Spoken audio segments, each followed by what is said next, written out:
नमस्कार, Sridevi classes YouTube channel पर एक बार फिर आपका स्वागत है। हमारी विशेष श्रृंखला इलेक्ट्रिकल इंजीनियरिंग में मल्टीपल चॉइस ऑब्जेक्टिव क्वेश्चंस की आज की वीडियो में हमारे पावर सिस्टम विषय में ट्रांसमिशन एंड डिस्ट्रीब्यूशन में केबल इंसुलेशंस के बारे में जानते हैं। प्रश्न है, केबल को इंस्टॉल करने का जो लेइंग करने का जो तरीका है अंडरग्राउंड कंडीशंस में वो क्या क्या हो सकते हैं। तो उसे सीधा डायरेक्ट लेइंग कर सकते हैं, उसे कंड्यूट्स में से या पाइप में से ड्रॉ करके भी ले कर सकते हैं और उसे किसी सिस्टम में एम्बेडेड करके सॉलिड तरीके से भी ले कर सकते हैं। तो ये तीनों तरीके यहाँ all of the above right choice हो गया है। जरा समझते हैं सभी मेथड्स को। जो डायरेक्ट मेथड में जब हम केबल को ले या लेड करते हैं तो केबल के ऊपर एक सर्विंग होनी चाहिए बिटुमिनाइज पेपर की या हेशियन टेप की, ताकि हम अपने केबल के इंटरनल स्ट्रक्चर को कोरोजन और दूसरी इलेक्ट्रोलाइसिस जो एक्शन हो सकती है सॉइल के कारण उनसे बचाव कर सकें। डायरेक्ट लेइंग सबसे सस्ता केबल डालने का तरीका है, जिसमें एक खाई या ट्रेंच को लगभग 1.5 मीटर गहरा खोद लिया जाता है। जो ट्रेंच का बॉटम है उसमें 10 सेंटीमीटर एक फाइन सैंड जिसमें शार्प पार्टिकल्स नहीं होने चाहिए वो डालते हैं। उसके बाद केबल को रख के एक बार फिर सैंड की एक 10 सेंटीमीटर मोटी फिलिंग कर देते हैं और उसके बाद केबल के ऊपर ब्रिक्स रख के और जो हमारी कॉमन सैंड है उससे फिलिंग कर देते हैं। जो ड्रॉइंग मेथड है उसमें कास्ट आयरन या कंक्रीट के पाइप या डक्ट्स का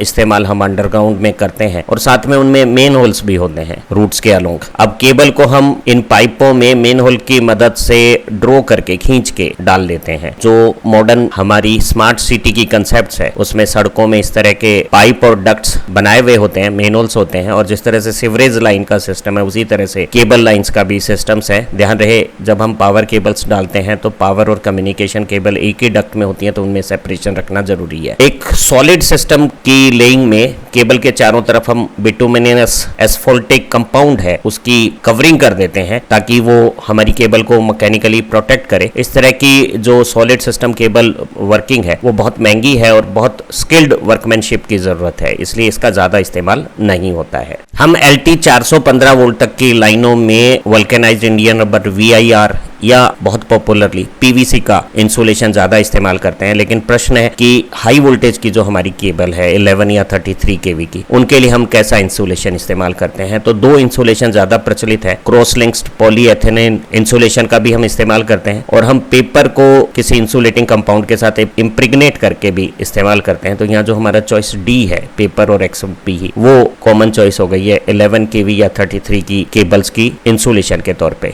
हम हमारी केबल्स को लो टेंशन केबल कहेंगे अगर इनकी ऑपरेटिंग वोल्टेज 1000 वोल्ट से कम हो और PVC या वल्केनाइज्ड इंडियन रबर इंसुलेशन के यूज में करते हैं। हाई टेंशन या एक्स्ट्रा हाई टेंशंस की जो लाइनें हैं उनमें हम XLP या पेपर का इस्तेमाल करते हैं। लेकिन जो एक्स्ट्रा सुपर वोल्टेज केबल्स हैं 66 kV से ऊपर, उनमें हम या तो ऑयल फील्ड केबल या इनर्ट गैस के तौर पे, पुराने जमाने में हम नाइट्रोजन भरते थे, आजकल SF6 फील्ड इंसुलेटेड केबल्स का इस्तेमाल होता है। पूछा है कि हम केबल में कंडक्टर का साइज किस आधार पर चयन करते हैं। तो ऑपरेटिंग वोल्टेज से इंसुलेशन का सिलेक्शन होता है। पावर फैक्टर का कोई कंसर्न नहीं है इंसुलेशन या कंडक्टर के सिलेक्शन में। जो केबल के कंडक्टर का साइज है वो current to be carried by cable, और उस करंट में लोड करंट के साथ साथ चार्जिंग करंट भी शामिल है, उसके आधार पे होता है। क्योंकि केबल के चारों तरफ इंसुलेशन होने के कारण उसका हीट डेसिपेशन पुअर हो गया है। अंडरग्राउंड केबल इसीलिए थोड़ी बड़े आकार की बनाई जाती है ताकि उनका इलेक्ट्रिक रेजिस्टेंस और उसमें जो कॉपर लॉसेस है वो कम हो, ताकि temperature rise with in limit रहे। क्योंकि कूलिंग कुछ हद तक जो हमने इंसुलेशन यूज किया है उस पर भी निर्भर करती है, तो एक हद तक कंडक्टर का size type of insulation used पे भी निर्भर करता है, पर मेनली ये करंट टू बी कैरिड पे निर्भर करेगा। प्रश्न है कि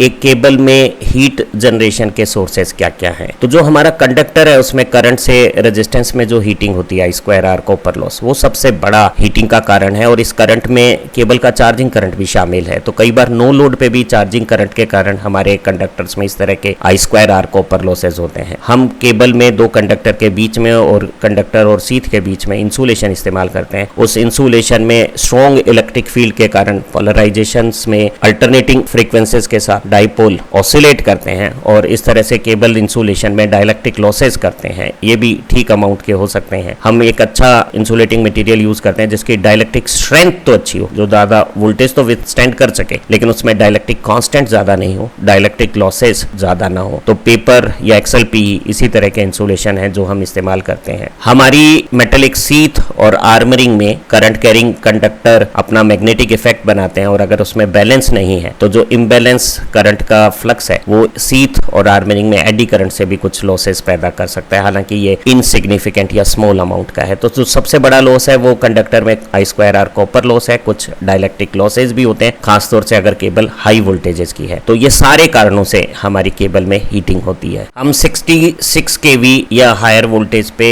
ऑयल फील्ड प्रेशर कॉइल का इस्तेमाल करते हैं। प्रश्न है कि उन्हें ज्यादा गर्म अवस्था में क्यों नहीं इस्तेमाल करना चाहिए। तो ऑयल फील्ड केबल्स में हम पेपर इंसुलेशन में वॉइड्स ना बने इसलिए प्रेशर के साथ ऑयल को रखते हैं डक्ट्स के अंदर। अगर ऑयल ज्यादा गर्म हो जाएगा तो इसकी विस्कोसिटी खत्म हो जाएगी और वो ऊंचाइयों से नीचाई की तरफ बहने लगेगा और प्रेशर डिफरेंसेस के कारण जो हम ऑयल को अंदर रखने के लिए बाहर मजबूत सीथ लगाते हैं उसे ब्रस्ट कर देगा। टेम्परेचर डिफरेंस के कारण जो अनइक्वल एक्सपेंशंस होंगे उससे पेपर इंसुलेशन में वॉइड्स आ जाएंगी और उन वॉइड्स फॉर्मेशन से इलेक्ट्रिक डिस्चार्ज होने से ब्रेकडाउन्स हो जाएगा। डाइलेक्ट्रिक मटेरियल में थर्मल इंस्टेबिलिटी से टेम्परेचर राइज होने से डाइलेक्ट्रिक लॉसेस बढ़ते हैं और वो फिर टेम्परेचर राइज करेंगे और एक थर्मल रन अवे की कंडीशंस में केबल के टेम्परेचर ब्रेकडाउन होने के चांसेस हो जाएंगे। तो इन सभी कारणों से यहाँ डी ऑप्शन सही हो गया है, हमें केबल्स को ज्यादा गर्म टेम्परेचर पे इस्तेमाल नहीं करना चाहिए। प्रश्न है कि मल्टी कोर 3, 3.5 या 4 कोर केबल्स में हमारा कंडक्टर किस आकृति का होता है। तो कंडक्टर की आकृति को हम एक टिपिकल सेक्टर शेप दे देते हैं ताकि हमारा जो इंसुलेशन का वॉल्यूम है वो कम रहे और overall shape circular cross section की आ जाए। यहाँ पैकिंग और फिलर मटेरियल्स हमें कम लगाना पड़े। तो कंडक्टर की शेप सेक्टर शेप्ड होती है, वो स्क्वायर, सर्कुलर या रेक्टेंगल न लेके विशेष प्रकार की सेक्टर आकृति का बनाया जाता है। सभी अंडरग्राउंड केबल्स में केबल कंडक्टर के ऊपर जो इंसुलेशन होता है और सीथ होती है उसको एक बेडिंग के बाद हेसियन या जूट की एक बेडिंग बनाकर हम एक स्टील आर्मरिंग से सुरक्षा कवच देते हैं ताकि वो बाह्य मैकेनिकल इंपैक्ट से बचाई जा सके। तो जो आर्मर है हाई वोल्टेज केबल्स का वो स्टील का बनाया जाता है। केबल्स में मॉइस्चर इनग्रेस ना हो, इंसुलेशन की डाइलेक्ट्रिक स्ट्रेंथ मेंटेन रहे, इसलिए हम केबल इंसुलेशन के ऊपर एक सीथ इस्तेमाल करते हैं। जो हमारी इम्प्रेग्नेटिंग ऑयल होता है या हाई प्रेशर कॉइल्स में ऑयल होता है उसको भी ये मजबूत सीथ मैकेनिकली अंदर रखती है। ऑयल प्रेशर केबल्स में जो इंटरनल प्रेशर है उसको भी सीथ विथस्टैंड कर सकती है। तो हम जो सीथ है उसके लिए पुराने जमाने में लेड मटेरियल इस्तेमाल कर रहे थे, इन दिनों इकोनॉमिक कारणों से और मैन्युफैक्चरिंग ईज के कारण हम एल्युमिनियम का ज्यादा इस्तेमाल करते हैं। सीथ का इस्तेमाल हम मॉइस्चर के अंदर ना घुसे उससे के बचाव के लिए करते हैं। तो यहाँ सी सही ऑप्शन हो गया है। कुछ ऑब्जेक्टिव क्वेश्चन या डिस्क्रिप्टिव क्वेश्चन केबल की कंस्ट्रक्शन से रिलेटेड हो सकती है। हम 11 kV पे बेल्टेड केबल का इस्तेमाल करते हैं, 33 kV पे हम स्क्रीन्ड केबल का इस्तेमाल करते हैं और 66 kV या हायर वोल्टेजेस पे हम प्रेशर केबल्स का इस्तेमाल करते हैं। जो 11 kV पे बेल्टेड केबल्स आती हैं मल्टी कोर, उनमें सेक्टर शेप्ड हम मल्टी स्ट्रेंथ कंडक्टर को लेके हर कंडक्टर को बेसिक पेपर इंसुलेशन या XLPE से इंसुलेट कर देते हैं, फिर सारी तीनों कोरों को एक पेपर बेल्ट से ग्रुप कर लेते हैं। इस तरह से ग्रुपिंग को हम बेल्टेड केबल कहते हैं। इस दौरान हम जहां गैप होता है वहां फिलर मटेरियल, जूट एक्सेट्रा डाल देते हैं। फिर पेपर इंसुलेशन के बाद एक लेड की सीथ बाहर मॉइस्चर को अंदर जाने से रोकने के लिए लगा देते हैं और सीथ के ऊपर हम आर्मरिंग करके आउटर सीथ लगा देते हैं। ऐसी बेल्टेड केबल में हमें इंसुलेशन की थिकनेस ज्यादा चाहिए। जो इलेक्ट्रिक स्ट्रेसेज आती हैं वो रेडियल न होके कुछ ऐसे कंपोनेंट रखती हैं कि वो पेपर में ही करंट फ्लो करके डाइलेक्ट्रिक लॉसेस बढ़ा देती हैं और हीटिंग करती हैं। तो आमतौर पे इन्हें हम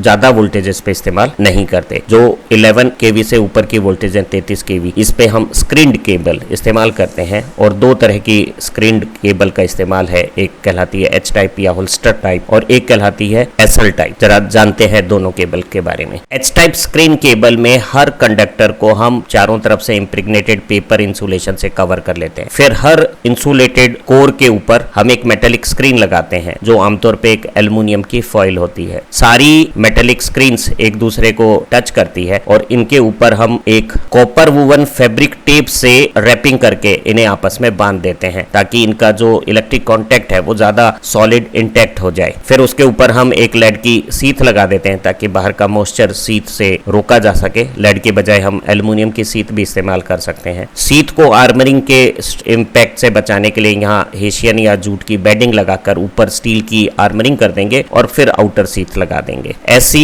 एच टाइप केबल्स में इलेक्ट्रिक स्ट्रेसेस रेडियल होने के कारण हमारे इंसुलेटिंग मटेरियल की थिकनेस हमें कम लेनी पड़ेगी, डाइलेक्ट्रिक लॉसेस कम होंगे। जो मेटल की हमारी स्क्रीन है वो केबल की हीट डेसिपेशन को भी इंप्रूव करती है। जो एसएल प्रकार की केबल्स होती हैं, जिन्हें हम सेपरेट लेड सीथेड केबल्स भी कह सकते हैं, इनमें हर कोर के पेपर इंसुलेशन को हम एक लेड सीथ में कवर कर लेते हैं। इनमें एक ओवरऑल लेड सीथ ना होके इंडिविजुअल लेड सीथ होने से हमारी केबल में थोड़ी फ्लेक्सिबिलिटी आ जाती है, तो टर्न्स वगैरह करते समय ये थोड़ी कन्वीनियंट रहती है। अब इस लेड सीथ के ऊपर एक कॉटन की टेप लगा के बेडिंग लगा के हम आर्मरिंग कर लेते हैं। 66 केवी या ज्यादा वोल्टेज पे हम प्रेशर केबल्स का इस्तेमाल करते हैं। प्रेशर केबल्स में ऑयल या इंसुलेटिंग गैस को हाई प्रेशर के साथ जब हम केबल में लेड सीथ के अंदर रखते हैं तो वो पेपर इंसुलेशन में वॉइड फॉर्मेशंस को कंप्लीटली एलिमिनेट कर देता है, तो बहुत ज्यादा वोल्टेज पे भी डाइलेक्ट्रिक ब्रेकडाउन होने के चांसेस खत्म हो जाते हैं। गैस के रूप में हम इनर्ट नाइट्रोजन गैस का भी इस्तेमाल कर सकते हैं और सल्फर हेक्साफ्लोराइड गैस को भी इस्तेमाल कर सकते हैं। केबल से कुछ दूर एक्सटर्नल डिवाइसेस के मदद से हम ऑयल और गैस का प्रेशर मेंटेन करने के डिवाइसेस इस्तेमाल कर सकते हैं। ऑयल फील्ड या गैस फील्ड केबल का ऑपरेशन